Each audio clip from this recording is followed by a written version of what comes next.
Trump perdió donde no podía perder. En un distrito diseñado para que los republicanos ganen, ocurrió lo contrario. Texas, suburbios de Fort Worth, un territorio que Donald Trump ganó por 7 puntos. Y aún así, el candidato que él respaldó públicamente cayó. No por poco, no por error técnico, por una diferencia clara. Y eso rompe una de las reglas más estables de la política moderna en Estados Unidos, porque durante años el respaldo de Trump funcionó como un seguro electoral. Esta vez no. Y si eso puede fallar ahí, puede fallar en más lugares. Hecho, el Distrito 9 del Senado Estatal de Texas fue proyectado para la demócrata Taylor Remitt, pese a ser Trump siglo XVII, y no elegir a un demócrata desde 1991. Hecho, Trump intervino personalmente pidiendo el voto días antes. Inferencia. Cuando el poder máximo empuja y el resultado va en sentido opuesto, algo estructural está cambiando. Pero aquí está el detalle que convierte esto en una señal nacional. El margen fue rápido, claro, y difícil de explicar con excusas. Y eso obliga a mirar lo que realmente pasó debajo de la superficie. Esto no fue un accidente aislado ni un caso raro que se pueda archivar rápido. El evento central es claro, pero todavía no completo. Hecho, se trató de una elección especial de segunda vuelta para el Senado Estatal de Texas, Distrito 9, convocada después de que ningún candidato superara el 50% en la elección inicial de noviembre.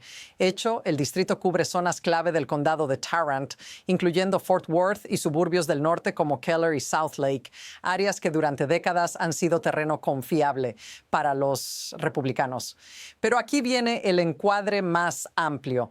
Esta elección fue observada de cerca a nivel nacional, incluso perfilada por el New York Times como una posible advertencia para los republicanos sobre una reacción contra agendas conservadoras centradas en guerras culturales. No se trataba solo de quién ganaba un escaño temporal, sino de qué tipo de mensaje estaba conectando con los votantes en un lugar donde históricamente no debería conectar. Y aquí surge la pregunta que reordena todo el tablero. Si un distrito tan sólido puede girar así en una elección de baja participación, ¿qué pasa cuando la participación es alta y el escenario es nacional? La afirmación fuerte es esta. El respaldo directo de Trump ya no garantiza obediencia electoral automática. Hecho. Durante el fin de semana previo a la votación, Trump publicó mensajes explícitos pidiendo a los votantes del Distrito 9 que salieran a votar por Lee Wambs-Gans, llamándola una candidata fenomenal y afirmando que tenía su respaldo total y completo.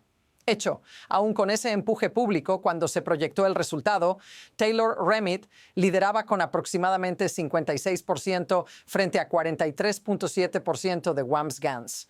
No fue un conteo prolongado ni un margen microscópico. Fue una diferencia clara. El significado importa. Durante años, la estrategia fue simple. Si Trump entra en escena, la base responde. Aquí, la base escuchó. Y aún así, votó distinto. Inferencia. Eso sugiere que el mensaje del candidato empezó a pesar más que la figura nacional que lo respalda. Y ahora fíjate en lo que no ocurrió. No hubo una denuncia inmediata de fraude. No hubo una impugnación visible del proceso. Solo silencio y aceptación del resultado.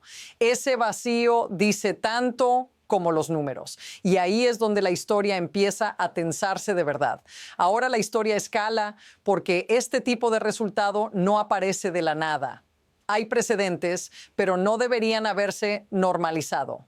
Hecho, este distrito no elegía a un demócrata desde 1991 y había sido descrito como un territorio republicano sólido, incluso llegando a ser un distrito Trump Plainville 17 en ciclos anteriores. Aún así, la elección terminó con una diferencia amplia a favor de Remitt. Esto recuerda a otros momentos recientes en los que elecciones locales, especiales o de baja participación empezaron a romper patrones que parecían inamovibles, no por un solo tema, sino por una acumulación de señales. Aquí, la escalada no fue ruidosa, fue silenciosa. Mientras una campaña se centró en mensajes de identidad, quejas y advertencias sobre dinero oscuro, la otra insistió en costos de vida, impuestos a la propiedad y facturas que llegan a fin de mes. Lo que antes se daba por sentado que una agenda cultural agresiva bastaba para movilizar, empezó a verse como algo normal y luego como algo cansado. Y aquí viene el giro inquietante. Cuando lo normal deja de motivar, el sistema entero entra en una fase impredecible. Porque si esto se acepta como rutina, lo que viene después ya no se controla tan fácil. La segunda prueba es más incómoda porque expone una contradicción directa entre discurso y resultado.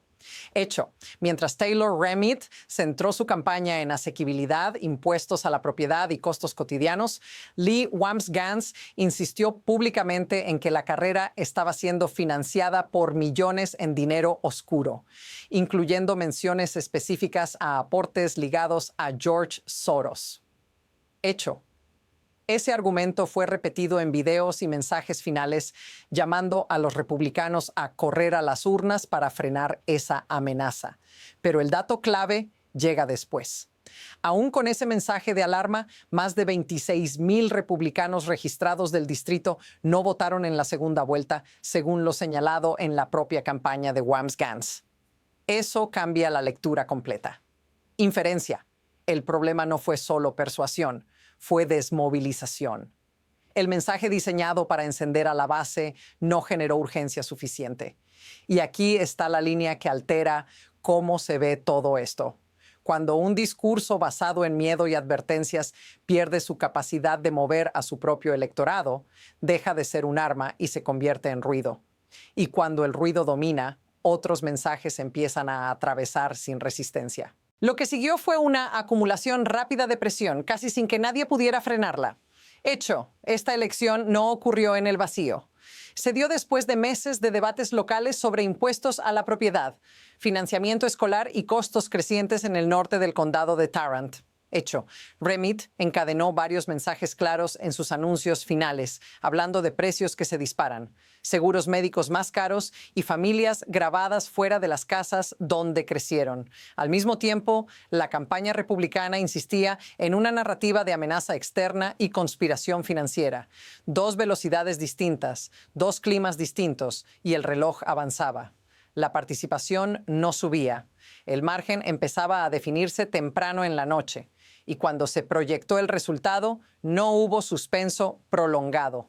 Todo ocurrió rápido. Inferencia. Cuando una elección se decide sin drama, suele significar que el resultado ya estaba latente antes de que se abrieran las urnas. La pregunta ya no era quién iba a ganar, sino cuánto se había desplazado el terreno sin que los actores nacionales lo notaran. Porque si esto continúa, las sorpresas dejan de ser excepciones y pasan a ser el nuevo patrón. Ahora el foco cambia porque esto deja de ser abstracto y empieza a tocarte directamente. Hecho, la campaña de Remit habló de impuestos a la propiedad que suben cada año, de precios en el supermercado y de seguros médicos más caros, no como teoría, sino como experiencia diaria. Si tienes una casa en Texas, ya sabes la verdad. Tus impuestos siguen subiendo, dijo en uno de sus mensajes en cámara. Eso no es ideología, es una factura que llega por correo. Inferencia. Cuando los votantes escuchan algo que ya están viviendo, no necesitan que se lo expliquen 10 veces. Lo reconocen y reaccionan. En contraste, gran parte del discurso opositor se centró en amenazas abstractas y enemigos lejanos, mientras la presión real estaba en la mesa de la cocina. Y aquí está el punto clave para ti. Este tipo de cambio no requiere que la gente cambie de identidad política. Solo requiere que priorice sobrevivir al mes siguiente. Si alguna vez sentiste que la política ignora lo que pasa en tu billetera, esto debería sonar familiar. Si te resulta cercano, dilo en los comentarios, porque esa sensación es exactamente donde esta historia empieza a expandirse más allá de un solo distrito. Aquí es donde la historia se vuelve más fría y más inquietante, porque esto no va solo de candidatos, sino del sistema que permite que ciertos mensajes sobrevivan incluso cuando dejan de funcionar. Hecho, durante años, las campañas en este tipo de distritos se apoyaron en incentivos claros, baja participación, electorados predecibles y narrativas diseñadas para activar identidad más que resolver problemas. Eso funcionó mientras no había fricción económica real. Pero cuando el costo de vida sube, ese equilibrio se rompe. Inferencia. El sistema recompensa el ruido solo hasta que el ruido deja de pagar las cuentas. En ese momento, el incentivo cambia. Los votantes no se vuelven ideológicos, se vuelven selectivos. Escuchan menos consignas y más soluciones tangibles. Y aquí está la parte que casi nadie dice en voz alta. Las estructuras de poder no se adaptan rápido a ese cambio. Siguen invirtiendo en espectáculo, miedo y lealtad automática, incluso cuando el público ya está mirando hacia otro lado. Ese desfase es peligroso porque crea una ilusión de control justo antes de perderlo. Y cuando los sistemas creen que todo sigue bajo control, es cuando suelen equivocarse más. Ahora mira hacia adelante porque el movimiento ya empezó y todavía no se decide. Hay dos trayectorias posibles desde aquí y ninguna es cómoda. Hecho. Este escaño volverá a estar en juego en noviembre, esta vez en una elección regular con mayor participación y atención nacional. Eso abre un primer camino. Los republicanos pueden ajustar el mensaje, abandonar parte de la guerra cultural y volver a competir en temas económicos concretos, intentando recuperar a los votantes que esta vez no se movilizaron. Pero hay otro camino. Inferencia. Si se interpreta esta derrota como un simple error táctico o se atribuye solo a dinero externo, el ajuste no llega. El mensaje se endurece, la base se reduce y el mapa se vuelve más volátil. Y aquí está lo que añade presión. Este distrito no es único. Otros márgenes en Texas ya se han estrechado tras la redistribución de distritos, creando zonas que antes parecían seguras y ahora son competitivas. Eso significa que la próxima sorpresa no tiene que venir de la nada, puede estar formándose ahora mismo, en silencio, mientras todos miran a otro lado. La siguiente jugada no será anunciada con anticipación, solo aparecerá en los resultados. Y aquí está la idea que une todo esto y no se puede ignorar. Esta no fue solo una derrota electoral. Fue una señal temprana. Hecho, en un distrito republicano histórico, con respaldo directo de Trump y sin un colapso externo evidente, el resultado se inclinó de forma clara hacia el otro lado. Inferencia. Cuando eso ocurre, el problema no es el candidato, ni el momento, ni siquiera la campaña aislada. Es el desajuste entre lo que el sistema ofrece y lo que la gente necesita escuchar. La política no cambia cuando alguien gana un discurso. Cambia cuando deja de funcionar una fórmula que parecía infalible. Y eso es lo que pasó aquí. Durante años se asumió que identidad, lealtad y miedo bastaban. Esta vez no bastaron y la historia real no es quién ganó un escaño temporal en Texas. Es que una regla invisible se rompió sin hacer ruido. Si quieres entender hacia dónde se mueve el mapa político antes de que lo confirmen las elecciones grandes, este es el tipo de señal que importa. Y lo que viene después no empieza el día de la votación, empieza ahora. Si quieres seguir leyendo estas señales antes de que se vuelvan obvias, ya sabes qué hacer.